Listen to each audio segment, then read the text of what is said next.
불과 며칠 전에 65%에서 지금 90%까지 지금 올라간 상황이에요. 한대행 나올 확률 몇 %라고 보십니까? 지금 별로 없다고 봅니다. 50% 이하라고 봅니다. 50% 이하. 네. 네. 만약에 승산이 여론조사에서 우리가 뭐 한 10% 정도 이기고 있다라고 해도 아마 고민을 하실 분이에요. 근데 지금 탄핵에 대한 어떤 이게 결국 우리 탄핵 때문에 탄핵이 된 것으로 인해서 치러지는 선거인데 네. 더구나 이제 정권 교체에 대한 요구가 훨씬 높은 이 시점에서 본인이 나가서 질 가능성이 매우 높은 그런 시점에서 거기다가 몸을 던진다?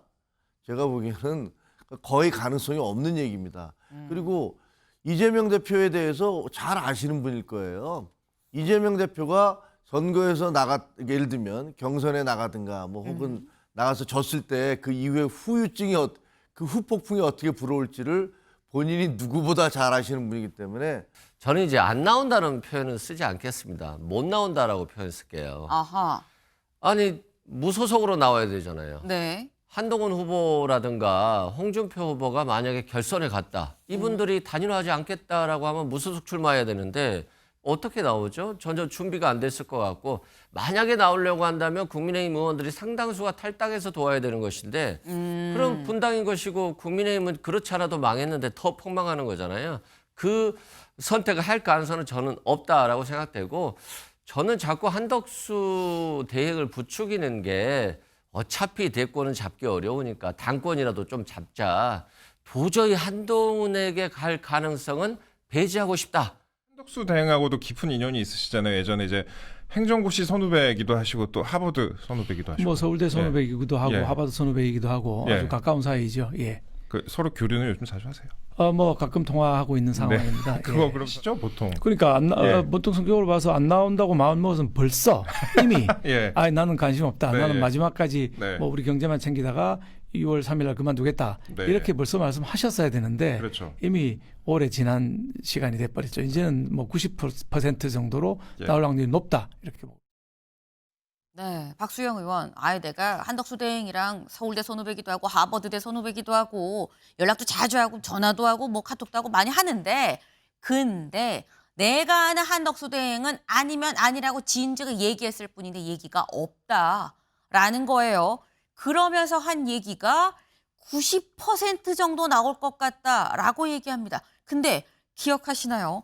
박수영 의원, 사실 지금 현재 김문수 캠프 총괄본부장이죠. 그런데 김문수 캠프 들어가기 직전에 언론 인터뷰에서 한대행에 나올 확률 65%쯤 돼요라고 얘기를 했었습니다. 김종혁 최고위원님. 지금 이 퍼센트가 불과 며칠 전에 65%에서 지금 90%까지 지금 올라간 상황이에요. 한대행 나올 확률 몇 %라고 보십니까? 지금 별로 없다고 봅니다. 50% 이하라고 봅니다. 50% 이하. 네. 자기가 안 나오면 안 나온다고 얘기하는 게 한덕수 스타일이라 얘기하는데 그 완전히 한덕수 총리의 스타일을 잘 못 알고 계신 것 같아요. 그 평생을 여러 정권을 거쳐서 여야를 거치면서 그 정치를 그러니까 고위 관료로 네. 계셨던 분이시잖아요. 그 얘기는 뭐냐면요. 그 권력의 핵심, 권력의 본질을 잘 알고 있다는 그런 얘기예요. 그리고 어떤 권력과도 척을 지지 않는, 그러니까 적당한 거리를 두면서 계속 그런 행동을 해오셨기 때문에 몇 개의 정권에 걸쳐서 요직을 맡으실 수 있었던 거예요. 그 핵심은 뭐냐면 본심을 드러나지 않는 거예요. 그리고 어떤 얘기도 하지 않는 거예요. 그래서 지금 저는 계속 저렇게 입 다물고 있는 게 한덕수 스타일이다라고 생각을 합니다. 아하. 원래대로 그렇게 살아왔던 방식대로 그렇게 대응을 하고 계시는 게 근데 그걸 뭐라고 할 수 없는 게 그게 관료들의 스타일이고 그게 옳은 스타일이기도 해요.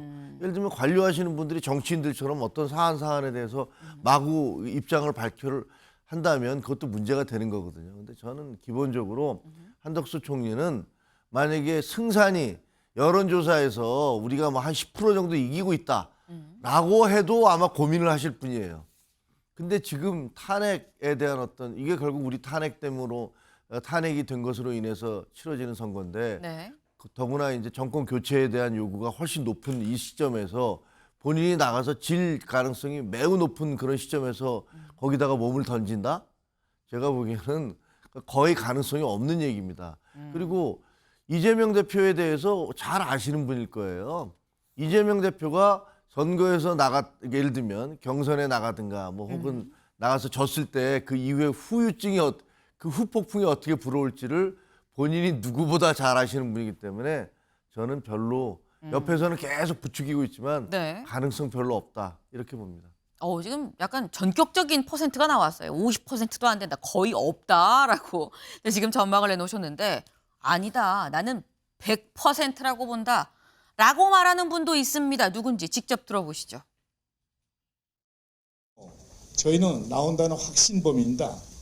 100% 확신범입니다. 그것도 5월 3, 4, 5일경에 그런 액션이 있지 않겠냐는 확신을 가지고 움직이고 있습니다. 그러면 그 확신은 어디서 나오거든요? 여러 가지 증거가 있습니다. 그러나 여기서 노 코멘트 하겠습니다.